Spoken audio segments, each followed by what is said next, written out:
माझा मुलगा 25 तोळे सोन्याचा आणि 10 लाख रुपये हुंड्यांचा आहे.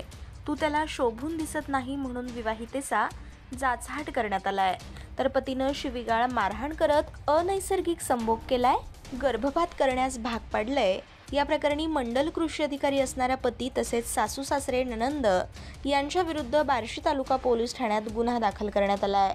पती विठ्ठल भगवान कवठे, सासू सुनीता भगवान कवठे, सासरे भगवान रामा कवठे राहणार भोईजे तालुका बार्शी, तर नणंद रुपाली अमोल मिरगणे राहणार मांडेगाव तालुका बार्शी अशी गुन्हा दाखल झालेल्या व्यक्तींची नावं आहेत.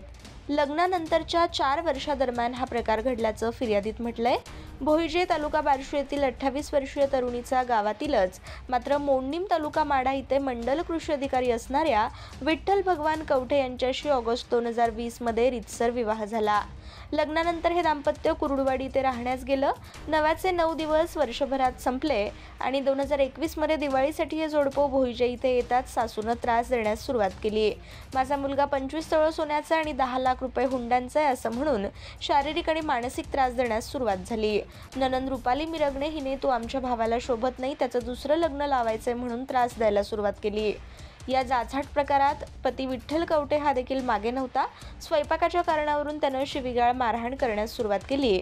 कहर म्हणजे अनैसर्गिक संभोग करण्यास त्यानं विवाहितेला भाग पाडलं.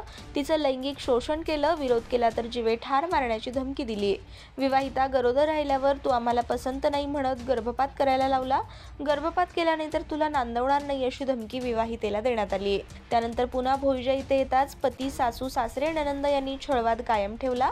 शिवीगाळ करणं, मारहाण करणं, उपाशी ठेवणं, कोंडून ठेवणं, कधी बाहेर हकलून देणं असे प्रकार रोजचे झाले. यात सासरे भगवान रामा कवठे यांची आपल्यावर वाईट नजर आहे असं पतीला सांगताच उलट पतीनंच मारहाण करायला सुरुवात केली असं फिर्यादीत म्हटलं आहे.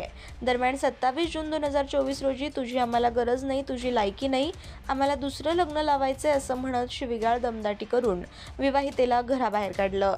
या घटनेनंतर पीडित विवाहितेनं पती, सासू, सासरा, नणंद यांच्या विरुद्ध बार्शी तालुका पोलीस ठाण्यात फिर्याद दाखल केली असून पुढील कार्यवाही सुरू आहे.